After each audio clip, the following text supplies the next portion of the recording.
ये बात आप जरूर स्वीकार करें कि सोते समय आपको बहुत सावधान रहना है। और प्रायः गलती सोते समय करते हैं उपासक की कोई प्रपंच की बात याद करते हुए या मोबाइल देखते हुए या कोई गंदी चेष्टाओं का आपकी रात बेकार चली जाएगी। अगर गंदी चेष्टा हो गई तो सुबह भी बेकार हो जाएगी, दिन भी बेकार हो जाएगा, निरुत्साहित हो जाओगे। सोते समय आपको समय नहीं देना व्यर्थ चिंतन का। उसी समय विषय चिंतन होता है, उसी समय विषय भोग की आकांक्षा जागृत होती, उसी समय विषय देखने की इच्छा होती। मोबाइल है तो जिस समय आप अपनी शैया पर जाएं स्विच ऑफ कर दें। उसमें मैसेज घंटी आने का कोई भी रास्ता मत रखें। मान लीजिए आप उपासक हैं भगवत प्राप्ति के, 30-35 वर्ष ये नहीं था तो सब मर नहीं गए थे। और बोले इमरजेंसी, जब इसकी 30-35 वर्ष से पहले इसकी कोई रचना नहीं थी, मुझे लगता है, क्योंकि 30-35 वर्ष में ही इसका विस्तार देखा है। नहीं तो कभी किसी के पास मोबाइल नहीं। कोई बड़े अधिकारी तो इतना बड़ा वो, इतना बड़ा वाला वो ऐसे रखते थे। नहीं तो मोबाइल तो हमें लगता है 30-35 वर्ष। तो फिर इमरजेंसी कैसे चलती थी? कैसे चलती थी इमरजेंसी? और आप ब्रह्मा हो क्या कि इमरजेंसी संभाल लोगे? स्विच ऑफ करो। जो सब इमरजेंसी संभालने के लिए तैयार रात दिन न सोता है, वो हर समय जागृत रहता है, वो हमारा आराध्य देव है। स्विच ऑफ करो, चिंतन लगाओ श्री जी का। ये जो रात्रि के शयन के समय मोबाइल में इधर उधर दृश्य देखने हैं, अपने सर्वनाश का बीज बोना है। मान लो, हमारी प्रार्थना मान लो, ये उस समय मन आपको परेशान करेगा जब कमरे की सिटकिनी अंदर से बंद होगी। सबसे प्रार्थना है रात्रि के शयन के समय।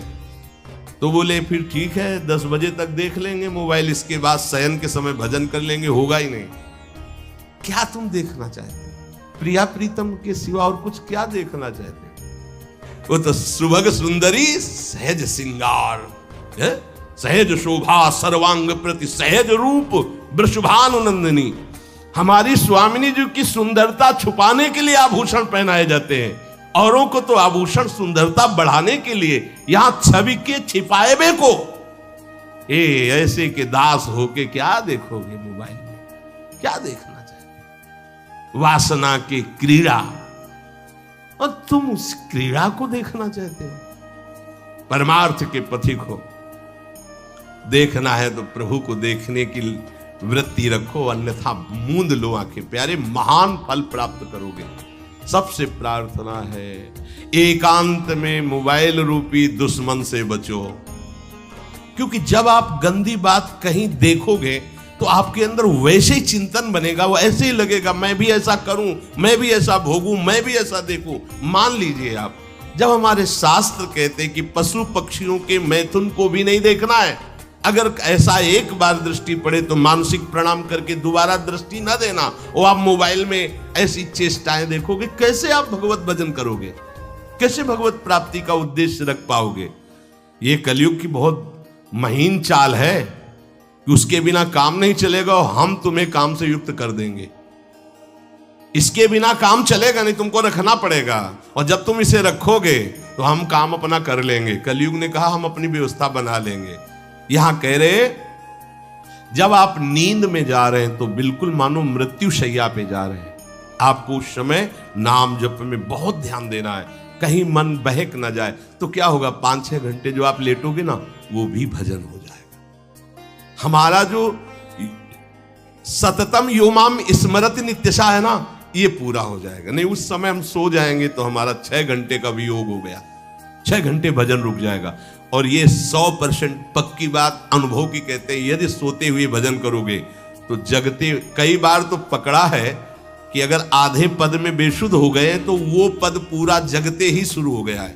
मतलब बीच में स्थिति भागवती की रही। जैसे बेहोश करते समय हमने कहा था, जब ऑपरेशन के हमें बता देना, तो उनका बाबा अब इंजेक्शन लगाने वाले हैं, तो वो 1 मिनट हमें केवल दीजिए, अपनी चित्तवृत्ति। तो जब होश आया तो वही पहले चिंतन चल रहा था, वही चिंतन। जैसे सोने के समय बेहोश हुए तो जगने के समय वही चिंतन, ऐसे ही इंजेक्शन से जब बेहोश हुए और जब होश आया तो वही चिंतन। बहुत बड़ा चमत्कार अभ्यास का है। नींद खुले तब से लेकर गाढ़ नींद आने तक स्मरण में कभी रुकना नहीं। और आपको एक छूट दे रहे हैं। कभी कभी क्या होता है कि एक मंत्र में, एक नाम में जैसे बहुत देर अभ्यास करते हैं तो मन उबने लगता है। इसका स्वभाव है, ये अनुभव की बातें कहते हैं। इसका स्वभाव है नवम नवम, नहीं तो ये मतलब, तो इसको हम लोगों ने कैसे फंसाया है। जैसे गुरु मंत्र जप रहे, अब 2-3 घंटे लगातार गुरु मंत्र जप, अब इसको उबन बढ़ी, अब ये छोड़ रहा है, बीच बीच में पता चलता है छोड़ना चाहता है, छोड़ रहा है, तुरंत इसको नाम में फंसाया। अब थोड़ी देर नाम में चला, फिर उब रहा है, बहुत विचित्र है ये, अब उसको फंसा दिया। उठ पीछे की बात अभ्यास के समय, नमामि शमीशान निर्वाण रूपम विभुम व्यापकम ब्रह्मवेद स्वरूपम। चिंतन, पदगान करे, ये भगवान शिव पदगान कर रहे हैं, और उसका चिंतन, निर्वाण रूपम विभुम व्यापकम ब्रह्मवेद स्वरूपम। अब अपने यहां अवसर है, सुंदर सुंदर कोई पद गुरु मंत्र जब करते हुए मन जब उबने लगे, राधा वल्लभ श्री हरिवंश, राधा वल्लभ श्री हरिवंश, राधा वल्लभ श्री हरिवंश, इसमें भी उबने लगे, शुरू कर, जोई जोई प्यारो करे सोई मोही भावे, भावे मोही जोई, इसमें भी उबने लगे। सुधा निधि का कोई एक लाइन ले लो, ब्रह्मेश्वरादि सुदुरूह पदारविंद श्रीमत् पराग परमाद्भुत वैभव, ब्रह्मेश्वरादि सुदुरूह छोड़ना नहीं है, तू भाग में नवम नवम दे रहा हूं, नवम। इसको फंसाने के लिए आपके पास अस्त्र हो, जैसे यहां चाकू, यहां पिस्तौल, तलवार, ये वो सब बिल्कुल वीर सजा रहता है, ऐसे ही अपने लोग सजे रहते हैं। छोटा राधा, अब एकदम चिपक गया है आके, तो कैसे मारे, तो छोटी चाकू है ना वैसे, राधा राधा राधा, थोड़ा दूरी राधा वल्लभ श्री हरिवंश, थोड़ा और दूरी गुरु मंत्र, बड़े बड़े अस्त्र अपने पास रख ले, बहुत भाग रहा है तो फंसा दिया। प्रथम यथावति प्रणव श्री, अब लग पूरा पदगा, पूरा पदगा उसमें लग, प्रथम यथामति प्रणव। भोजन पाते समय ऐसा अभ्यास किया है, 1 घंटा के पहले भोजन नहीं होता, चाहे 2 रोटी पाना हो, समय लगता है, आराम, एक एक नाम, एक एक, कुछ भी हल्ला मचाओ, कोई फर्क नहीं पड़ेगा, अपना चलेगा। अभ्यास स्नान के समय, भोजन के समय, किसी क्रिया के करते समय, किसी से बात करते समय, सोते समय, ये विशेष स्थान जहां में सावधान रहना है। यहां भजन छूटता है, ध्यान देना, यही भजन छूटता है। चलते समय, क्रियावान होते समय, प्रसाद पाते समय, या किसी से बतराते समय, ये सब भजन के छूटने के स्थान है, और यही पकड़ना है भजन को। जब आपको बिल्कुल न लगे तो मानसिक सब बंद कर दो और गुनगुनाने लगो, जो धुनी आपको अच्छी लगे उसी में नाम, कोई नाम लेके, संसार का चिंतन न होने पावे, चाहे जो कुछ तुम जहां तुम्हारा मन आवे, गंगावरी गोदावरी, कुछ भी, भागवतिक चिंतन के सिवा संसार के चिंतन न होने पाए। पहले ऐसे अनन्य बनो, फिर बाद में अनन्यता आती, रसना कटो जो अनर। हाँ भी विषय चिंतन कर रहे हैं, प्रपंच कर रहे हैं, बोले रसना कटो जो अनर रटो, और नहीं बोल सकते, प्रपंच बोलेंगे बस, रसना कटो, ये शब्द वहां नहीं आते। पहले हम आपको छूट देते, भक्त चरित्र, भगवान की चरित्र, नाम, कीर्तन, मंत्र, जो भी चाहो, संसार का चिंतन मत होने देना, पहले ये पकड़ो, फिर आगे चल करके जब पवित्र हृदय होगा तब ये निष्ठा आती, रसना कटो जो अन रटो, निरखियन फुटो नयन। मान लो संसार का चिंतन नहीं करने देना है इसको, आप जैसे बने वैसे करो भागवतिक चिंतन, कोई नाम ले लो, कोई मंत्र ले लो, तुम्हें जो प्रिय लगे, हम छूट देते हैं। ये नहीं करें कि रसना कटो जो अन रटो, ये बाद की बात है, हमें पहले इसका संसार चिंतन रोकना है। कैसे छूटेगा, कैसे छूटेगा, हमें यह पकड़ना है, नहीं तो निष्ठा की बात। जो हरि नाम जगत त्रिशिरोमणि वंश बिना कबहू, हरिवंश बोलेंगे नहीं, हरि बोलना नहीं है, हरि बोलना नहीं, क्योंकि जो हरि नाम जगत त्रिशिरोमणि वंश बिना, हरिवंश बोलना नहीं है, क्योंकि प्रपंच में रति। तो क्या करो, जो तुम्हें प्रिय लगे पहले उसे पकड़ो, ये हम अंदर की बात करें, प्रवचन की बात नहीं कह रहे। मन को फंसाना है हमें। राम कृष्ण हरि जहां लगे इसको लगा, पहले इसको फंसाओ, संसार का चिंतन न होने दे। गीता भागवत भक्त चरित्र कुछ भी कहीं भी इसे फंसाओ, पहले संसार का चिंतन न होने दो, फिर लाओ इसको घुमा के निकुंज वाटिका में। फिर तो भागेगा ही नहीं, फिर नहीं भागेगा। अब सीधे निकुंज वाटिका में किसी महाभाग्यशाली गुरु आश्रित का लगेगा, अन्यथा बहुत प्रपंची मन है। आप आश्रय इधर का लोगे, प्रपंच का चिंतन करोगे, बात बनेगी नहीं। चिंतन छोड़ना है हमें, जैसे बने तैसे संसार का चिंतन छूट जाए तो हम विजय को प्राप्त होंगे। ध्यान दीजिए, इस परमात्म तत्व को वही प्राप्त कर पाता है जिसका राग बीत गया है, खत्म हो गया है, वैराग्यवान। ज्यादा परिश्रम नहीं है वैराग्य में, विवेक नहीं होने के कारण हम वैराग्य नहीं धारण कर पाते। हम बाहरी बातों को वैराग्य ले लेते हैं, ऐसा कपड़ा बदल लेना या कपड़ा ना पहनना या लौकी का कमंडल, मिट्टी का पात्र, तो हम अपने को वैरागी। बात यहां नहीं रुकेगी। वैराग्य का इतना ही मतलब नहीं, ये भी एक बाह्य अंग है वैराग्य का, पर वैराग्य का सच्चा स्वरूप है वीतरागा। कहीं कुछ भी अच्छा नहीं लग रहा, कोई भी सुख आकर्षित नहीं कर रहा, लोक लोकांतर की प्रतिष्ठा, मान, सुख, ऐश्वर्य, व्यक्ति कुछ अच्छा नहीं, राग खत्म हो गया। ऐसा उस अक्षर ब्रह्म को, अविनाशी तत्व को जान पाता है। जगते भयो फिरे बैरागी। जैसी हरिवंश प्रपंच बंच सब ये काल ब्याल को खायो। हालत यह है कि जैसे सांप ने मेढक को पकड़ रखा और मेढक सामने पतिंगा को, कीड़े को पकड़ना चाहता है। उसे यह पता नहीं कि मैं खुद किसी का कवल बन चुका हूं, वो एक झटके में मुझे अपने पेट में ले जाएगा। ऐसे ही हम सब हैं, काल के द्वारा ग्रसित है। काल ने हमें पकड़ रखा है, पर हम भोग भोगना चाहते हैं। हम नाना प्रकार की मान प्रतिष्ठा पाना चाहिए, ये पता नहीं एक झटके में हमारा अस्तित्व ही खत्म हो जाएगा। जिनके अंतःकरण में किसी भी व्यक्ति, वस्तु, स्थान, पद, प्रतिष्ठा का राग ही नहीं रह गया है, उसे कहते हैं वैराग्यवान। वीतरागाः, राग ही नहीं है। जिनका अंतःकरण निष्पाप निर्मल हो चुका है, जिनके हृदय में केवल भगवत प्राप्ति की उत्कट लालसा जागृत हो गई है, ऐसा साधन संपन्न उपासक परमात्म तत्व में प्रवेश पाता है। अध्यात्म मार्ग की ऊंचाई पर वो स्थित हो जाता है।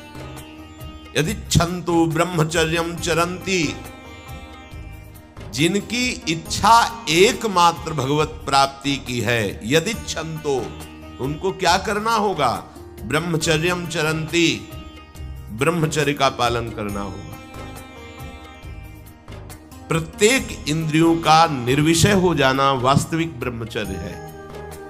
केवल जनेंद्रिय से ही ब्रह्मचर्य को नहीं लेते। हमारी प्रत्येक इंद्रिय भोगों से रहित होकर भगवत अनुराग में, नेत्र प्रभु को देखना चाहते हैं, त्वगेंद्रिय प्रभु को स्पर्श करना चाहती है, घ्राणेंद्रिय प्रभु के श्री अंग की गंध पाना चाहती है, श्रवणेंद्रिय प्रभु के वचन सुनना चाहती है। एक एक इंद्रिय अपने प्रभु में लग गई, अंतर्मुख हो गई, बाहर विषयों का त्याग हो गया। इसे ब्रह्मचर्य कहते हैं। पर प्रारंभिक ब्रह्मचर्य में जनेंद्रिय का ब्रह्मचर्य अत्यंत आवश्यक है। यदि जनेंद्रिय जन्य व्यभिचार दोष से युक्त है तो कदापि उसे भगवत प्राप्ति नहीं हो सकती। शुभ गति व्यभिचारी शुभ गति चाहे असंभव। और भगवत मार्ग में सबसे बड़ा दुश्मन यही व्यभिचार दोष है, काम। इसी से हमारा हृदय मलिन होता रहता है। अंधा बटे वो बड़ा चबाए वाली दशा रहती है। कहते हमें 50 वर्ष हो गए। अरे 50 जन्म हो जाए तुम व्यभिचार करो, गंदी बातें करो, गंदे चिंतन करो, सो समय व्यतीत कर, अनंत जन्म व्यतीत हो गए, भगवत प्राप्ति हुई क्या?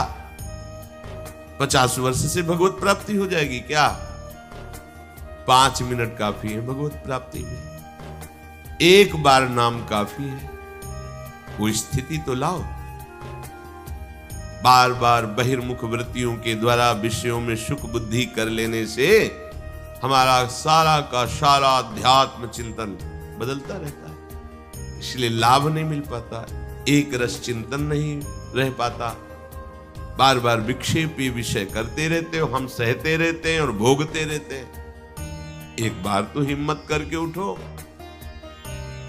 अब लो नशानी अब ना नशई हो, एक बार तो दृढ़ बनो।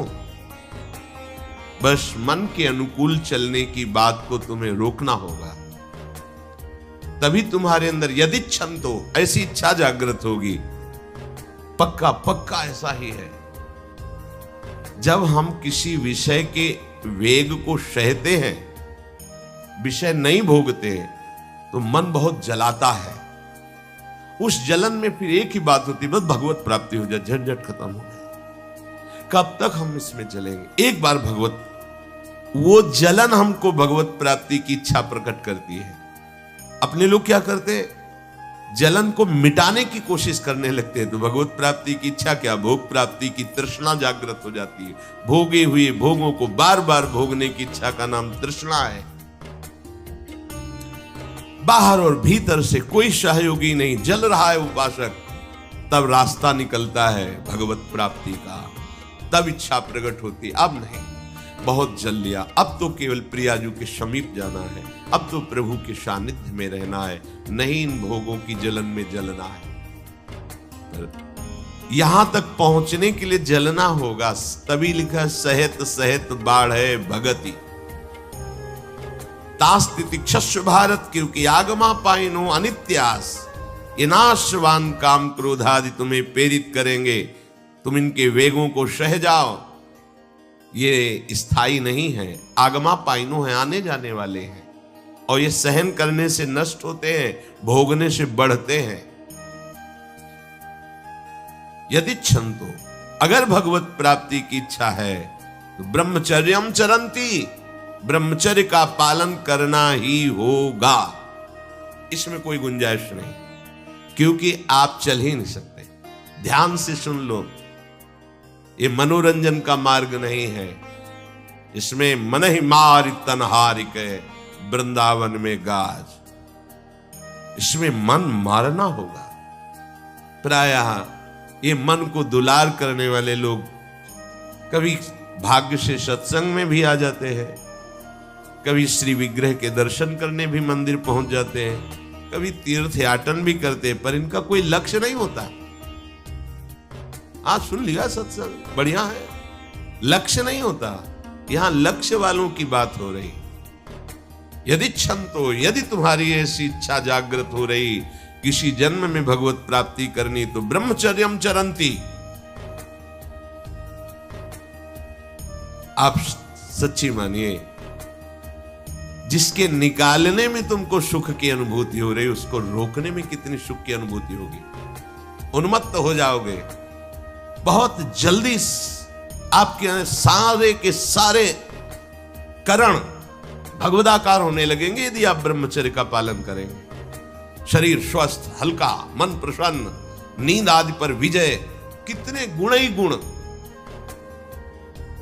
और ब्रह्मचर्यहीन आलस्य, प्रमाद, भोगों का चिंतन, मन का डिप्रेशन में पहुंचना, कमर में दर्द, टांगों में दर्द, सर में दर्द, घबराहट होना, बिना किसी कारण के मन भयभीत हो रहा है, भोजन अपच हो रहा है, बिना किसी प्रक्रिया के वीर नाश हो रहा है, बिना किसी प्रक्रिया के। काहे को मृत्यु स्वयं स्वीकार कर रहे हो, ये मृत्यु है। चाहे भगवान दत्तात्रेय जी बोल रहे हैं या भगवान कपिल देव जी बोल रहे हो, जब उपासक को संबोधन करते हैं भगवत प्राप्ति के लिए, तो कहते हैं कि इस भोग वृत्ति को साक्षात मृत्यु रूप देखो, ये मृत्यु है तुम्हारी। जब शरीर राग त्यागना है तो तुम शरीर से भोग भोगोगे तो आसक्ति शरीर की पुष्ट होगी, आसक्ति भोग सुख की पुष्ट होगी, है नहीं। कितने दिन शरीर रहेगा, कितने दिन भोग रहेंगे। विचारवान बनो, ब्रह्मचर्यम चरंती, ब्रह्मचर्य का पालन करो। उपासक जो ब्रह्मचारी होता है उसका खिला हुआ चेहरा रहता है, जैसे कमल खिला हुआ, बिना किसी कारण के उसकी मुख मुद्रा में प्रसन्नता होती है। जो ब्रह्मचर्यहीन होता है बुझा हुआ चेहरा होता है, तेजहीन, बिना किसी कारण के वो शोकग्रस्त लगता है। बैठा है, आपको लग रहा है शांत है, लेकिन आप चेहरे को देखो, वो एक शोकग्रस्त है, कुम्हलाया हुआ चेहरा, अशांत चेहरा। मुख प्रसन्न, तन तेज विराजा, यह है ब्रह्मचर्यम चरंती, भगवत आराधन संपन्न उपासक का। जैसे आग में पैर रखते हुए कोई चले तो कैसे चलेगा, ऐसे ही ब्रह्मचारी की पहचान है। इतनी स्फूर्ति उसके अंदर होती, जैसे आग में चलने वाला पूरा पैर नहीं रख पाएगा, अगला कदम रख देगा क्योंकि ताप लग रहा है, ऐसे उसकी स्फूर्ति होती पैरों में। उसकी आंखें एकाग्र रहती है, चंचलता इधर उधर या बार बार झपकना, यह विषयी पुरुष का लक्षण है। बार बार पलक झपकना, यह विषयी पुरुष का लक्षण है। इधर उधर ताक झांक, चंचलता, ऐसा बैठे तिनका तोड़ रहा है, पैर हिला, ये सब विषयी पुरुष के लक्षण है। ये तो बिल्कुल साधारण स्पष्ट दिखाई देता है आदमी विषयी है या ब्रह्मचारी, एक सेकंड में लक्षण होते हैं। आपको जब भगवत मार्ग का अवसर मिला है तो गृहस्थ हो, संतान हो गई, ब्रह्मचर्य से रहो। नहीं चाहिए संतान तो भ्रूण हत्या, गर्भ हत्या जैसे महापाप करने की क्या जरूरत है। उसी वीर से संतान उत्पन्न होती है जिसको आप नष्ट कर रहे हो, जिसको आप ऐसे पानी में बहा रहे हो, व्यर्थ फेंक रहे हो, तो उसको भ्रूण हत्या का पाप लग रहा है, तो तुमको पुण्य लग रहा है, वीरपात कर रहे हो तुम्हें भी वही हत्या लग रही है, क्योंकि उसमें वही जीवात्मा है जो मां के गर्भ में जाके बालक रूप धारण कर लेती है, उसको तुम नष्ट कर रहे हो। और बुद्धि भ्रष्ट हो गई है, समझ में नहीं आता, व्यर्थ में वीरपात करते हो, व्यर्थ में। तुम्हारा भजन बनेगा, तुम अध्यात्म के योगी बनोगे, मजाक है अध्यात्म का मार्ग। होश में हो जाओ, ये मन के दुलार को बंद करो। जब तक इच्छा ही नहीं भगवत प्राप्ति की, तो फिर तुम कैसे भगवत प्राप्ति कर पाओगे। भगवत प्राप्ति की इच्छा कैसे होगी जब तुम्हारी इस तरह से निंदनीय वृत्तियां हैं। इंद्रियों को दुलार कर रहे हो, मन को दुलार कर रहे हो, भगवत प्राप्ति चाहते हो, आचरण नीच और चाहते हो उच्च पदवी। सावधान हो जाओ।